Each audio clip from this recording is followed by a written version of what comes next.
Well, we have big news out of Arizona, and honestly, it's not great news. It sounds great right off the bat, but it's not great. There are abortions about to be on the ballot in November. We'll get into the details in a moment, but the commies do this very, very well. They understand how to drive turnout, how to motivate their base, and there's nothing Democrats love more than slaughtering the unborn en masse. And if they put that on the ballot, it gets Democrats to the polls in a Sunbelt state that we really need Trump to win. Remember, if Trump doesn't sweep these Sunbelt states, that means he's got to break off 2 of the 3, Michigan, Wisconsin, Pennsylvania, and that's a tough row to hoe. Joining me now, Morgonn McMichael, contributor to Turning Point USA, Kaylee McGhee, white senior fellow, Independent Women's Forum.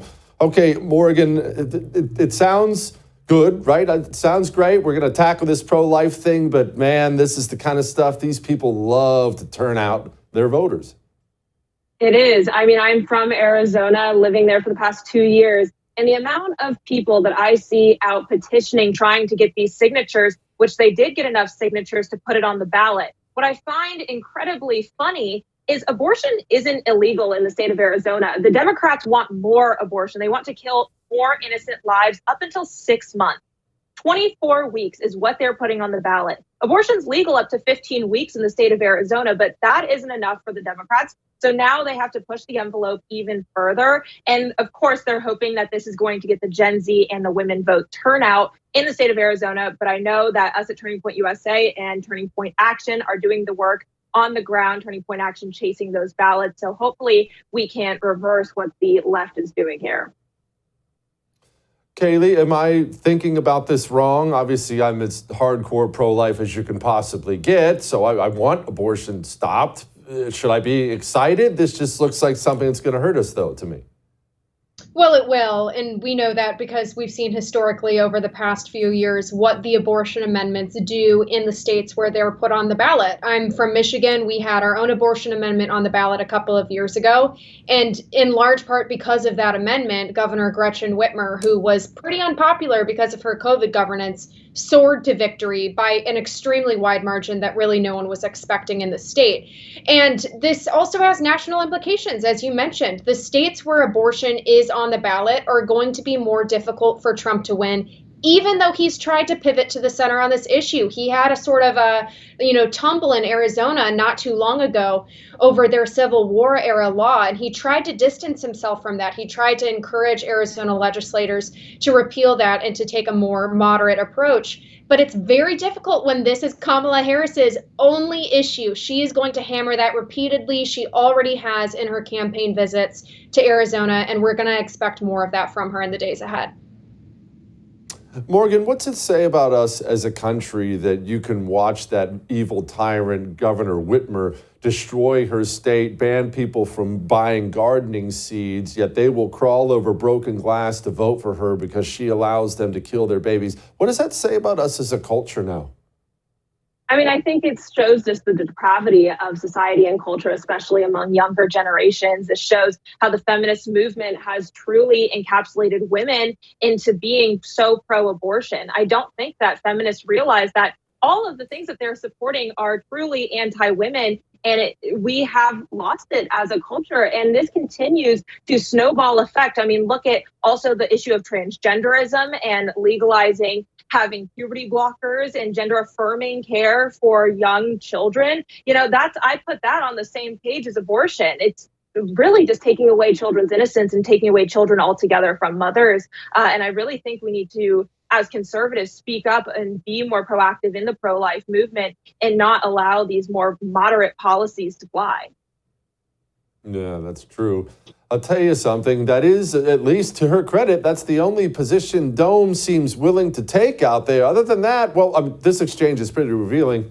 It seems like she has time, if she wanted, to do an interview with a member of the media or do a news conference, correct? There does appear to be that time if she wanted. Well, look, she has said on the campaign trail that she would be doing an interview at some point. She said that, I think, last week during a rope line or when she was talking to reporters. But look, what is important here, John, is that she is taking her message directly to the American people. She hit a number of battleground states. I think we had 15,000 people in Detroit last week, 12 to 13,000 in Nevada. She's been taking her message to the voters and drawing large crowds. So she's actually having those direct conversations. But not today. All I'm saying is not today. She could do an interview today, I would think, because she's not out there today. Well, look, she's taking her message directly to voters, and just because she doesn't have an interview schedule on her public schedule doesn't mean that she's not taking her message directly to voters. Kaylee, what do you make of this campaign they're running, a campaign based on nothing? They won't take public positions on policy. They won't actually sit down for interviews. It seems to me like they're banking on the American people being okay with that. Yeah, it's the revised basement strategy that Biden had back in 2020. And, that CNN exchange, it's pretty pathetic. CNN's host trying to sort of waffle on the issue and be like, oh, well, it seems as if she would have time. No, she does have time. You know that she has time. So say that. And furthermore, why aren't they demanding from her campaign spokespeople that Harris sit down with them for a one-on-one interview? Why aren't there reporters chasing Harris down the tarmac to get some answers on these questions? They're letting her ride out this honeymoon period, and they're barely pressing her on any of these important policy issues. And that's why if you go to Kamala Harris's campaign website right now, there's not a single page on policy. It's only donation tabs. And that is in large part because media outlets like CNN are allowing her to get away with this. Morgan, a lot has been made of women voters, how you handle that. Well, there were the Vance cat lady comments that, of course, were blown out of proportion by everybody.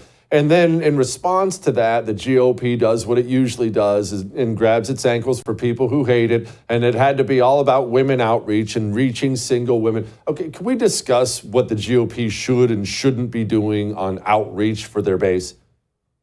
Yeah, I absolutely think that the GOP needs some serious reform, especially when it comes to attracting women voters and young voters. Look at the strategy that the Harris campaign has been using on social media, absolutely taking over platforms like TikTok.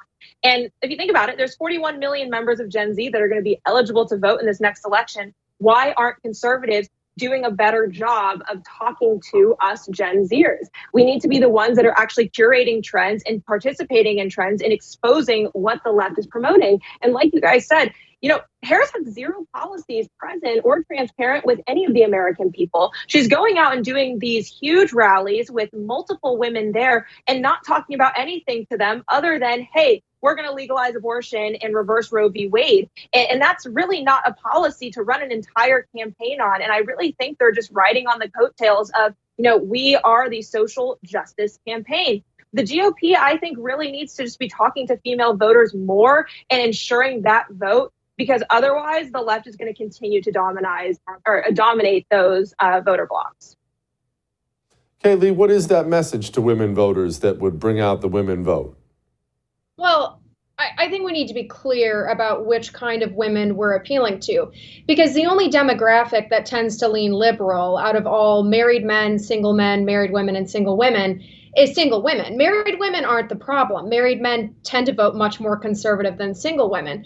And not to be too cynical here, but I actually don't think the Republican Party should revise its campaign strategy to only appeal to single women.